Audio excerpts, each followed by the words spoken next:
Well, hello again, everyone. I'm the Nature Guy, and I'm here inside the Nature Center at Camp Au. It's kind of cloudy outside and a little drizzly. It kind of reminds me of one of our mornings in San Diego on our recent birding trip to Southern California. It wasn't so much rain clouds as it was fog rolling in from the ocean. So it was pretty gray. But that morning we set out to see something that none of us had ever seen before. And that's the black-throated magpie jay. Now, we've seen white-throated magpie jays on our tours to Costa Rica, but the black-throated magpie jays live in Mexico.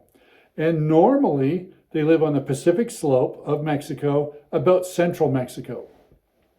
But there are five black-throated magpie jays, that have flown across the border from Mexico and are in Southern California. Now, these birds are really interesting. They're sort of jay-like. They've got a long tail like a magpie, and I guess that's why they have the name magpie jay. The blue is iridescent. It's really something. Even on a cloudy day, it was pretty spectacular to see them. But they spend time in family groups, and scientists believe that these birds actually didn't come from further south in Mexico, but rather they were released from the pet bird trade.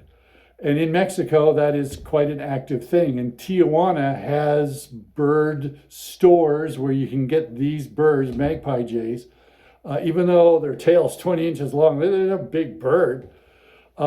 They sell them as pets. And so the thought is that these may have escaped from there and seem to be doing okay. They hang out there most of the winter. They seem to disappear in summer, or at least they've gone to a place that we don't know yet.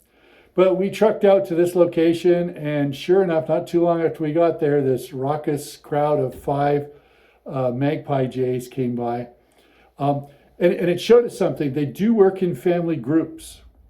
They're not individuals, but they work as a family group, and not all members of this group are actually laying eggs and breeding.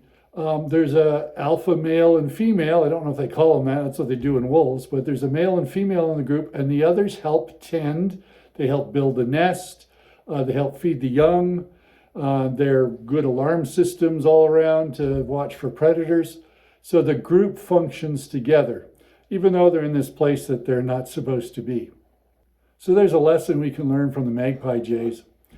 Even though they've kind of been misplaced and they're in a new location, that could happen to us too, right?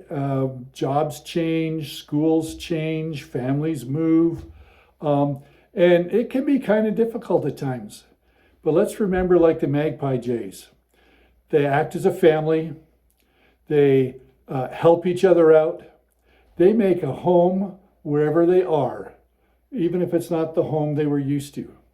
And the most important thing that we can hang on to when we move is our faith. So let's be loyal family members, and let's remember to keep our trust in God. That's it for this week. We'll see you next time.